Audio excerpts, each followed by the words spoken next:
So after recently having managed to obtain 50 classic Doctor Who stories, the time felt about right for me to do a top 10 classic stories that I've managed to collect so far. Now you can probably find a million other lists of the best classic stories. These are just the ones that I found are my favourites, or the ones I've considered best so far and what I've collected. Now, this was a very hard list to do, and when I ultimately came to my final ranking, I was surprised to find that I had two stories for the Fourth Doctor, two for the first, two for the fifth, and then the remaining four were taken up by the Second Doctor. But when I thought it through, I was like, actually, yeah, those stories are really good. So there are stories that are going to be on the list that I think, why are they so low? They should be higher, or other stories you might think. These are just what I've collected so far. So if you want to leave your own ranking down below of your top 10 classic Doctor Who stories, feel free. But this is my top 10.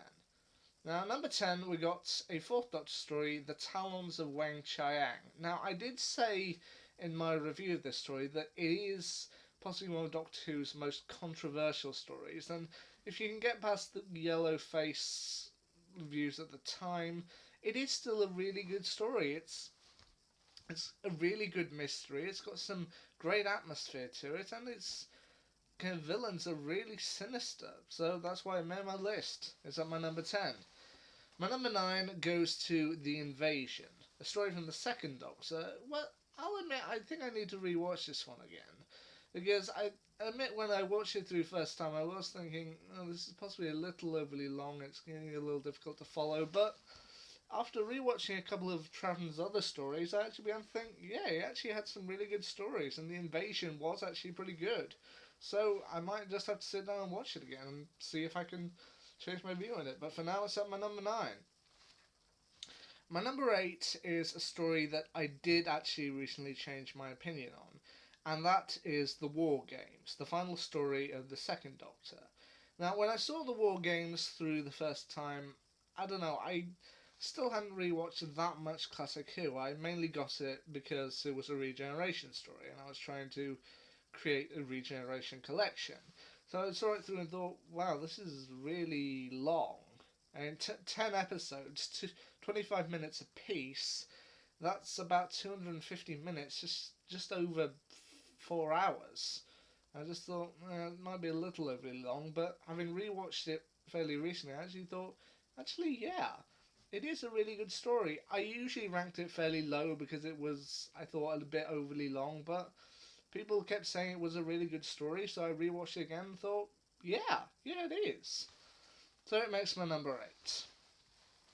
My number 7 is another second Doctor story. I know 3 in a row, but Fury from the Deep. This one is the first one on my list that's entirely animated. While The Invasion is partly animated due to having certain parts missing, Fury from the Deep is entirely animated, but they did a really good job of it. And this is one of those companion departures that I actually really like. I mean, I haven't seen that much of Victoria Waterfield's or Deborah Watling's all her episodes or all her stories, but having watching her exit story, it felt natural. It felt like someone who just deciding that, yeah, I wanted to do this because it was fun, and it's not fun anymore.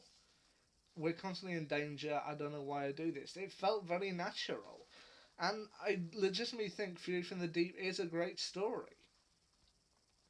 My number 6 is apparently one of the best Doctor Who stories of all time, The Caves of Androzani, a story from the Fifth Doctor.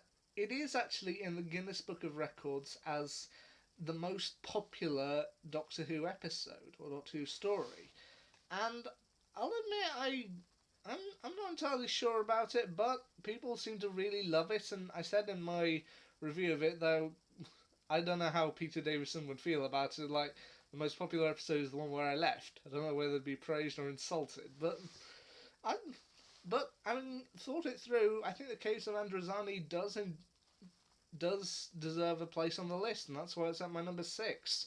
It may have been the number 1 for a lot of people, but that's at number 6 to me.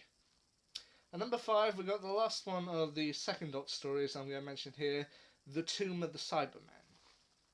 Now, While a lot of people said that Patrick Troughton's stories were really good, I took a while to get into him. I mean, I saw the War Games, I saw the Invasion, I was thinking, yeah, okay. Tomb of the Cybermen, that's what made me a Troughton fan.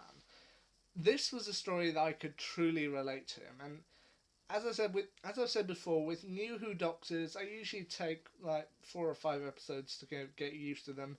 This was the one of Troughton's stories that I watched and was like, yeah, okay, I get his Doctor now. I understand him. I can relate to him. And Tomb of the Cybermen, I just feel is very. The only thing I really say against it is that I think the Cybermen's voices being electronic, like "we will take over." I think that sounds a little weird, but honestly, Tomb of the Cybermen I think is the best second Doctor story. My number four goes to another Fifth Doctor story, Earthshock. Now, while we've had companion exits before and last companion stories before, this another one which will be on the list. This is one of the ones where they had a character die and it's actually managed to stick. And I will admit it was shocking, but at the same time it felt right. I mean, I I personally can't travel back in time to the 1980s to see how people reacted to this, but I will admit the ending where Adric dies that left me feeling hollow. It's just like I've just watched a character die on screen, and I know it's a fictional character, but come on, people, embrace your inner child for once. And it left me shocked, and I do think that's why it's up here at my number four. My number three goes to the Daleks, the first Doctor story, second serial ever done. I do think, like the War Games, it was maybe a little overly long, and maybe I just need to rewatch it at some point just to get another feel for it. But the Daleks, I do think they introduced something iconic, something that millions of people across the world have known, and they started a phenomenon, one that is still going today. So I do think the Daleks deserves a place up here. My number two spot goes to another Dalek story from the first Doctor, the Dalek invasion of Earth. As I said, we've had companion exit stories before. This was the first, and upon watching it through, it's still as big and as grand as ever. I mean, it might be a little dated nowadays compared to everything else, but still, that speech at the end that the Doctor delivers to Susan through the TARDIS doors, that still resonates with people years later. One day, I shall come back. Yes, I shall come back. Until then, there must be no regrets, no tears, no anxieties. Just go forward on all your beliefs and prove to me that I am not mistaken in mine.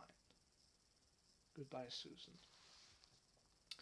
And honestly, that still resonates years later.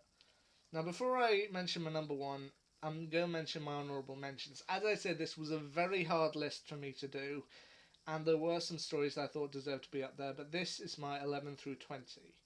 Revelation of the Daleks from the Sixth Doctor, The Keeper of Traken from number 4, Remembrance of the Daleks from number 7, Terror of the Autons from number 3, The Tenth Planet from number 1, The Power of the Daleks from the Second Doctor, Robot from the 4th, Logopolis from the 4th, Castrovalva from the 5th, and my number 20 would have gone to Planet of the Spiders from the Third Doctor.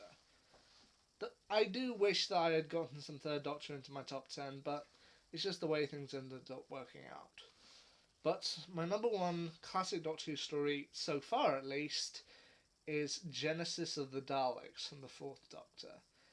This is one that's managed to stick with people for so long, and it still is a classic. I mean, it gave us the origins of the Daleks. It introduced us to the mad scientist Davros, and it may have actually been the setup for the Time War for Classic Who, in that once the Daleks found out that the Time Lords had tried to prevent their creation, they ended up not being happy and going to war. So, and it does pose a very legitimate question to the audience. One that they would later head back to with the 12th Doctor. If someone who knew the future pointed out a child to you in the crowd, told you that child would grow up totally evil, to be a monstrous dictator who would go on to enslave millions of innocent people, could you then kill that child? And honestly, it's a story that I think still holds up all these years later. That's my top 10 classic stories so far. Maybe I'll see things differently down the line, but until then, we'll just have to wait and see. Anyway, thanks for being here. Fantastic. See ya.